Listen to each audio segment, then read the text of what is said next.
ಇನ್ನು ಬೆಂಗಳೂರಿನಲ್ಲಿ ಹಸುಗಳ ಕೆಚ್ಚಲು ಕುಯ್ದಂತ ಪ್ರಕರಣಕ್ಕೆ ಸಂಬಂಧಪಟ್ಟ ಹಾಗೆ ಕರುಣಾ ಕುಟುಂಬಕ್ಕೆ 3 ಹಸುವನ್ನ ಸಚಿವ ಜಮೀರ್ ಕೊಡಿಸಿದ್ದಾರೆ. ಬೆಂಗಳೂರಿನಲ್ಲಿ ಏನು ಘಟನೆ ಆಯಿತು, ಹಸುಗಳ ಕೆಚ್ಚಲು ಕುಯ್ದಂತ ಪ್ರಕರಣ.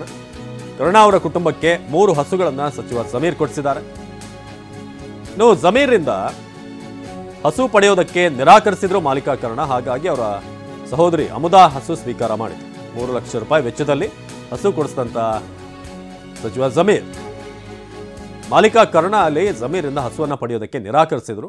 ನಂತರ ಅವರ ಸಹೋದರಿ ಅಮುದಾ ಅವರ ಮೂಲಕ ಹಸುವನ್ನ ನೀಡುವಂತ ಕೆಲಸ ಆಯಿತು.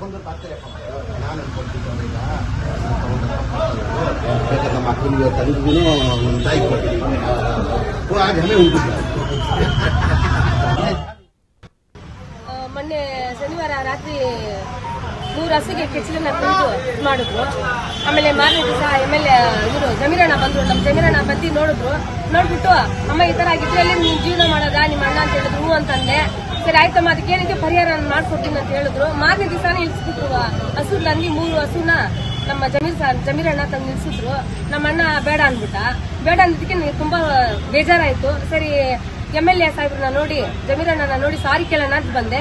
ಮತ್ತೆ ಒಂದು ದೊಡ್ಡ ಶಾಕ್ ಕೊಟ್ರು ನನಗೆ. 3 ಹಸುನ ಕೊಡ್ಸಿ, ಸರಿ ಅಮ್ಮ ನೀನ್ ಸಾರಿ ಕೇಳೋದಿರ್ಲಿ ಒಂದ್ ಕಡೆ, ಸರಿ ನನ್ಗೇನಾದ್ರು ನೀನ್ ಮಾಡ್ಬೇಕಾದ್ರೆ ಈ 3 ಹಸುನ ತಗೊಂಡೋಗಿ ನನಗೋಸ್ಕರ ನೀನ್ ಇಟ್ಕೋ. ಅದರಿಂದ ಬೆಳಿತಿದ್ವು, ನಮ್ಗೆ ಅದು ಸಾಕ್ತಿತ್ತು ನಮ್ಮನ್ನ.